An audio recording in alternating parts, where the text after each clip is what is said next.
Ah, que de choses dont je n'ai envie. Socrate, déambulant dans les rues d'Athènes. Bonjour, bienvenue dans ma bibliothèque. Nous sommes à Montréal le 18 avril 2013 et mon nom est Bruno Lalonde. Aujourd'hui, je vous raconte une anecdote absolument captivante. Nuit d'insomnie. Petite vidéo que j'offre à mon ami Edmond et il comprendra sans doute, sans difficulté, pourquoi je la lui offre. Alors lundi, j'ai regardé pendant quelques minutes à la télévision les événements de Boston. Mais ce n'est pas tant les événements de Boston qui ont retenu mon attention, mais bien plutôt les publicités. Je ne regarde jamais la télévision. Et quand je la regarde, eh bien, je ne regarde pratiquement que les publicités qui, selon moi, en disent davantage sur la marche du monde, la réalité des affaires du monde, que tous ces crimes ou toutes ces magouilles ou tout ce que vous voudrez.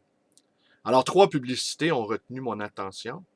La première, la publicité d'une piscine creusée qui débute en noir et blanc et qui tout à coup devient en couleur et où on voit une jeune femme au sein volumineux qui s'ébroue dans l'eau.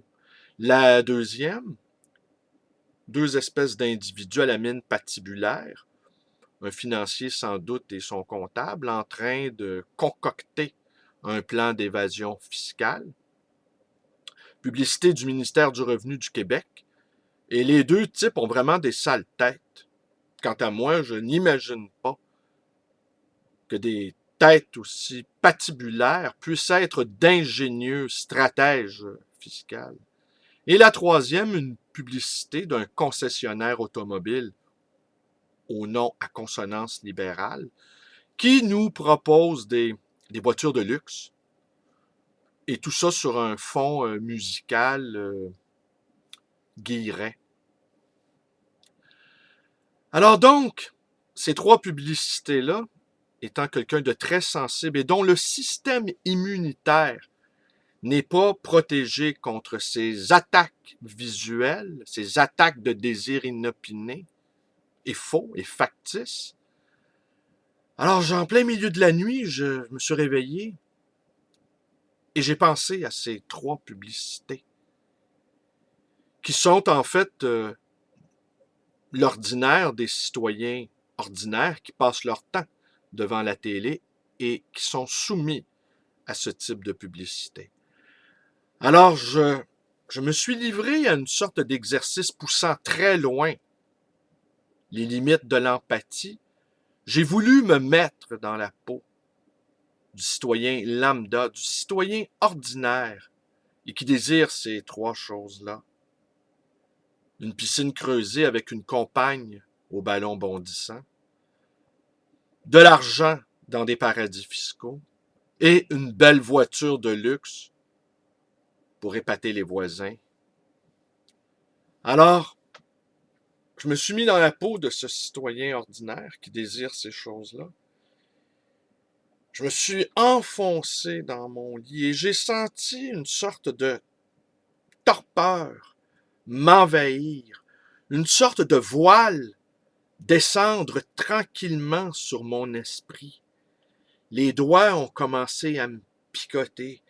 Les jambes ont commencé à s'alourdir et mes capacités cognitives à se rétracter. J'ai senti que mon esprit régressait, que je descendais profondément dans une sorte de puits noir. J'ai senti que je régressais au niveau de l'animal en rue, désirant tout en étant coincé dans une sorte de cage mentale.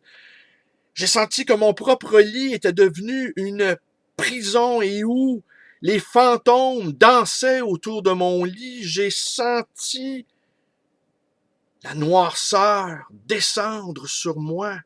J'ai senti mon lit se replier. J'ai senti que je me recroquevillais comme un fœtus baignant dans le liquide. Le nom m'échappe. Et, et là, de plus en plus, mes paupières sont devenues lourdes, mon corps sombrait, coulait peu à peu dans le lit et par la fenêtre de la chambre à coucher. Le jour commençait à poindre et j'ai fini par m'endormir dans un état catatonique, recroquevillé, comme une momie, un cas.